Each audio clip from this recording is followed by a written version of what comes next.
Bismillahirrahmanirrahim. Assalamu alaikum dear viewers. This is me Abdul Rahman and you are watching YouTube channel Smart English Grammar. Dear viewers, the topic that I am going to teach you and today's video is about modal auxiliary verb should. What is should and how to use the verb modal auxiliary verb should in different ways and what are the purposes of using should, right? So we'll have discussion over this topic and this video. But before we start the topic, it is requested to you guys to like and subscribe YouTube channel Smart English Grammar. So let's get started. What is should, right? So first we have to look at the definition that should is a modal auxiliary verb which is used for advice and obligation, right? So it is a modal auxiliary verb and it is used for obligation and advice. For example, you should exercise regularly.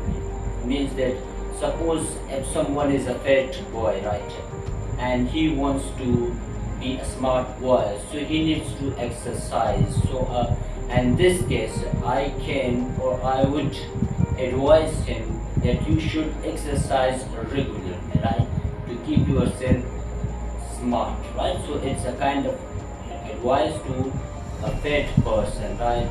So we'll use this should and this video, right, in different ways, like as I told you, as an advice and obligation, right? So first we have to look at the example of advice, right? For example, you should stop smoking. You should stop smoking. Suppose someone is involved in smoking cigarette, right? So it is not a good habit. It is a bad habit because smoking cigarette can cause so many diseases, right?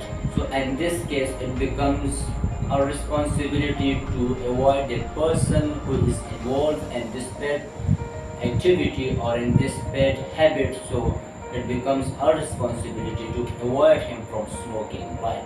So therefore we use, in this case we use the verb should, that you should stop smoking, right? So you should stop smoking. After should I use base form of the verb, right? Keep in your mind that there is always used base form of the verb after all modal auxiliary verbs. So should is a modal auxiliary verb and after should I use base form of the verb, right? So it is an advice to that guy who is involved in smoking cigarettes, right? Let's take another example. For example, she should wear a new dress to the party. So she should wear means she should put on a new dress to the party, right? So it is a kind of advice to her to put on a new dress to the party, right? Now let's move on towards the obligation, right? First we have to understand that what actually obligation is. So obligation, when something is necessary or when something is likely to be done, that is called obligation, right?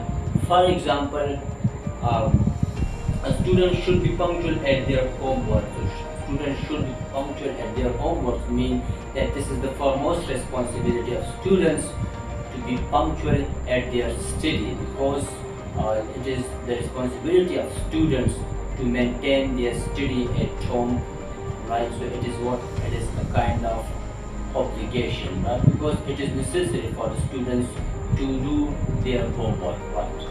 Let's take another example, last example, that we should respect our parents. Now we should respect our parents means that it is our obligation that we have to respect our parents. We must give respect to our parents. So it means that it is a kind of obligation, and in this case we also use modal auxiliary verb should, right? So should, let me summarize it, that should is a modal auxiliary verb which is used for advice and obligation. What is obligation? Obligation is when something is necessary to be done, that is called obligation.